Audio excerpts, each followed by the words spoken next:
Sêneca, sobre a ira, livro 2, capítulo 3. Nada dessas coisas que imperam furtuosamente a alma deve ser chamada de paixão. A alma, por assim dizer, sofre as mais do que as produz. Portanto, a paixão não é ser movida em função de imagens que nos ocorrem dos fatos, mas entregar-se a elas e seguir esse movimento fortuito.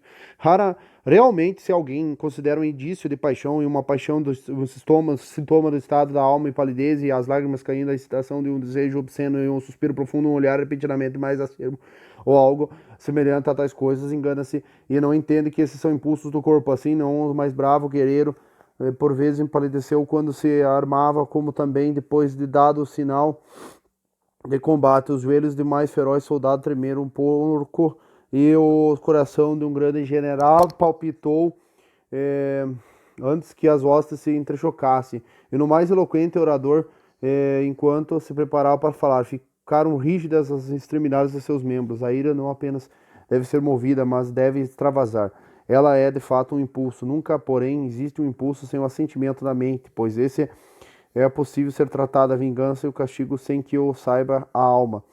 Alguém se julgou lesado, quis vingar-se, mas dissuadido por algum motivo, aplacou-se de imediato. A isso não chamo ira.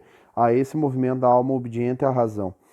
A ira é aquela que transpõe a razão, que arrebata consigo. Portanto, aquele primeiro abalo da alma que a ideia de injúria incutiu, não é ira tanto quanto não é a própria ideia de injúria. Aquele impulso seguinte que não apenas recebeu a ideia de injúria, mas a aprovou, é ira, concitação da alma que procede a vingança por vontade e discernimento. Não há a menor dúvida que o temor, então, contém em si a fuga e a ira, o impulso agressor.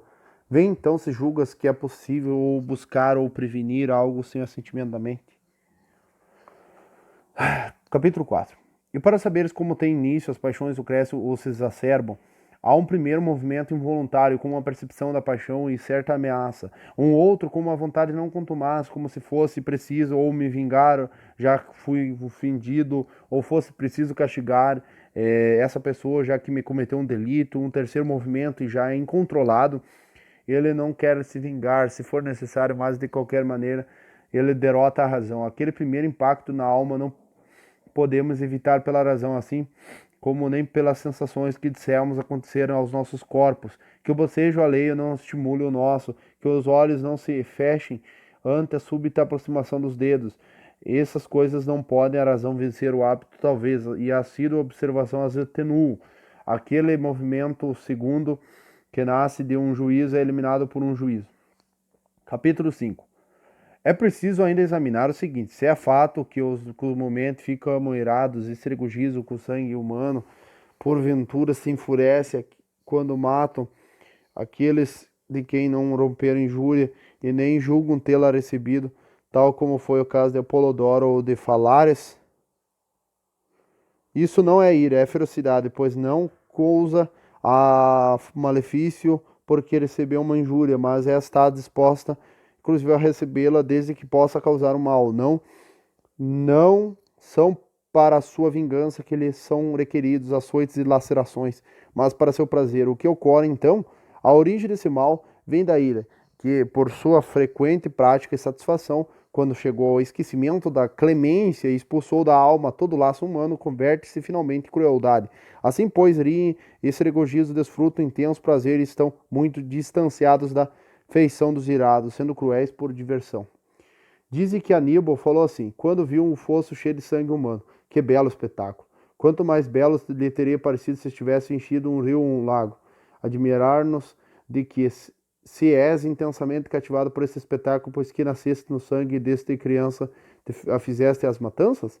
Há de acompanhar-te uma fortuna que irá favorecer por 20 anos tua crueldade e dará por toda parte a teus olhos um grato espetáculo. Irás assistir-lhe aos redor do Transímeno de Canas e finalmente ao redor de Cartago.